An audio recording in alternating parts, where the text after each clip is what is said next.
I recently saw 3 new horror movies: Him, Good Boy, and Bone Lake.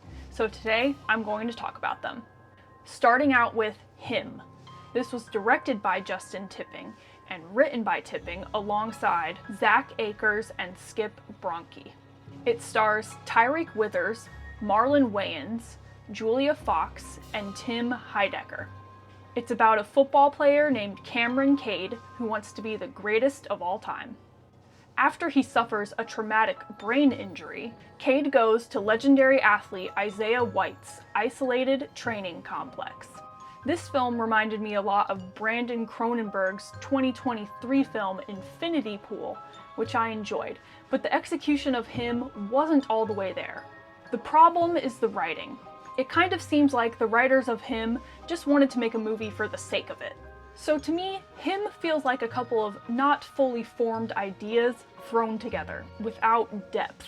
Him plays with a lot of culty vibes, religious imagery, and imagery portraying dedication and sacrifice, but it doesn't do a lot to transform these vibes into a deeper meaning. It kind of gestures to fanaticism, generational trauma, and pressures associated with performing, and fails to really do anything with these topics. Tyreek Withers and Marlon Wayans are talented actors, but this script doesn't give them anything to work with. It's disjointed and doesn't deliver on any meaningful takeaways by the end. I will say though that Julia Fox is given some funny material to work with, and her humorous performance delivers. I think Him is silly, and not like bad silly. It was kind of an interesting movie and could have been much better overall if it was better written. The best aspects of Him are the technical elements. The editing, cinematography, and sound design are all there and interesting to me. I feel like Him is kind of doing something to try and progress the form of editing forward. It's frenetic, manic, lively, fast-moving, and also enhances comedy at times. Overall, the editing is very cool. And I feel like the energy it brings is pointing to how a lot of films are going to be edited in the coming years. The cinematography was also interesting and stood out to me. For some examples, there were shots where faces were centered, looking straight on at the camera.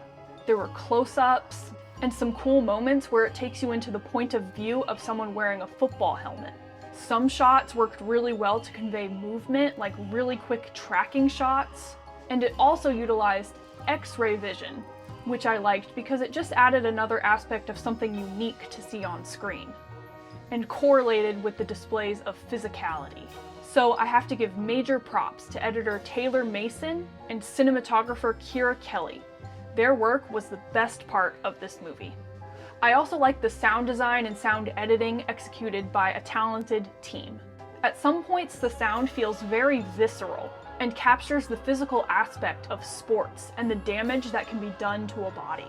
There's also an interesting aspect of how characters can celebrate these damages as symbols of dedication. It also uses some fun imagery to show how people can kind of become the sports that they play. Back to sound though. The editors were also able to pull off some funny moments with how they chose to bring in and cut off sound at certain moments. So I thought the cinematography, editing, and sound elements in this movie were all really interesting. So overall, when it comes to Him, the technical elements were great, and I think they're pointing to a direction movies are going to go. That is, I think they will become increasingly frenetic and manic. But the writing for this movie was definitely lacking. Next up, Good Boy. I liked this movie more than I expected to.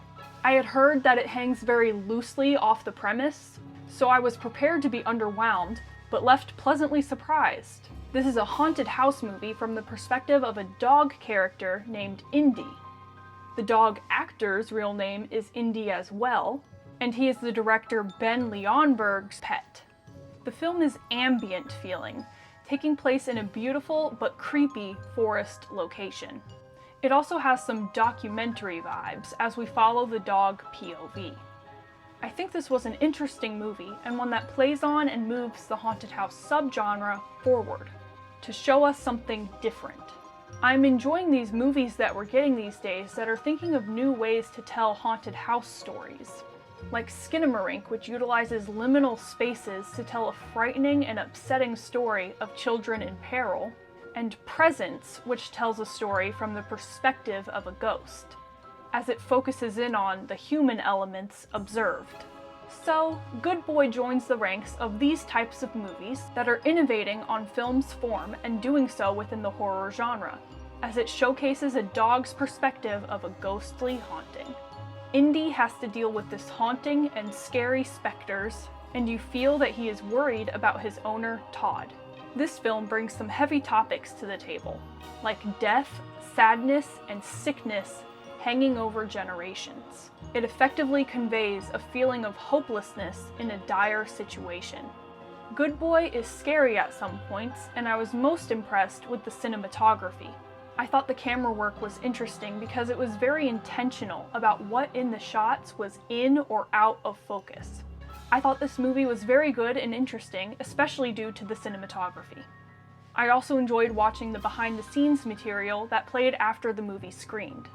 I will definitely be looking out for whatever director Ben Leonberg does next. Lastly, I'll be discussing Bone Lake. This is directed by Mercedes Bryce Morgan and follows a couple, Sage and Diego, who go to a remote rental house next to the titular Bone Lake. It turns out that the house was double booked by couples Sin and Will, and the plot goes from there with a series of mind games involving relationships, ego, and sex. This movie has a familiar setup and some progression of events that I've seen before in recent movies, so it is slightly derivative, but it does still have enough of its own attributes that I enjoyed. I think it balances predictability with uniqueness. I think the musical score works well with the film to enhance it, and I also liked a specific needle drop that riffed on Bone Lake's topics of sex and violence. It has engaging camera work and sound design, and skillful and at times funny editing. These are some of the best aspects of the movie. Something else I would consider one of the best aspects is the gore. Lastly, I want to shout out the great performances from Alex Rowe and Andra Nachita. Check out Bone Lake to see how the story unfolds and witness this technically engaging exploration of manipulation and seduction alongside some gory violence. Thank you for watching the Theater Catch-Up video. If you enjoyed it, go ahead and watch my last Theater Catch-Up video and subscribe to the channel to see more from me in the future. Bye!